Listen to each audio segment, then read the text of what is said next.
ज्योतिषी किंवा ॲस्ट्रोलॉजर बनण्याचा जो निर्णय किंवा ह्या क्षेत्रात कसं यायला पाहिजे किंवा तुम्ही कसं आलात याबद्दल काय सांगाल? मी उषा घुगे. माझं एज्युकेशन MA समाजशास्त्र आणि आता मी ज्योतिष विशारद आहे. कसं असतं माहितीये का, की असं ह्या पृथ्वी तलावरती कुठलीच व्यक्ती नाहीये की ज्याला उद्या काय किंवा पुढे काय. कारण आपण सकाळी उठल्यापासून एवढे सगळे प्रॉब्लेम्स चालू असतात, दररोजची कामं, ती कामं कधी उरकणार आहेत, मला कधी निवांत वेळ मिळणार आहे, किंवा आपण आजारपण बघतो, किंवा अजून जे काय असतील, एवढे स्पर्धेचं युग आहे की त्यामध्ये मी कुठे टिकणार आहे, उद्या काय असणार आहे, अनिश्चितता, हे सगळं जसं सर्वांना आहे तसंच एक मी माणूस आहे म्हटल्यानंतर मला पण आहे.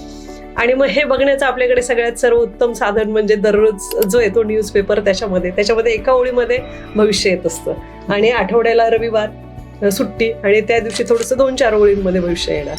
मग ते वाचायचं आणि आपल्या मनाला उत्सुकता जी आहे ती थोडीशी कमी करून घ्यायची. मग त्या आठवड्यामध्ये जर का भविष्य चांगलं असेल, आणि हे किती वेळ लक्षात राहणार, अगदी जोपर्यंत आपण वाचून तिथून उठतो तेवढ्या वेळापर्यंतच. नंतर आपण विसरूनही गेलेलो असतो की आपल्या बाबतीत हे होणार आहे किंवा नाही होणार आहे, काय किंवा काय असंच. पण मग हळूहळू अशी उत्सुकता लागली की हे काय असतं, हे आपल्यालाही कळू शकतं का, आणि मग ते कसे कळेल.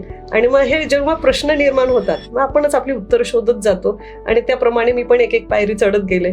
आणि पुणे तिथे काय होणे, मग पुण्यामध्ये काही क्लासेसलाही कमी नाहीये. मग मी हळूहळू क्लासेस लावले आणि त्यात मला आवड निर्माण होत गेली की आणि आपण एक पुढे गेल्यानंतर कसं होतं की आपल्याला त्यात आवड निर्माण होते.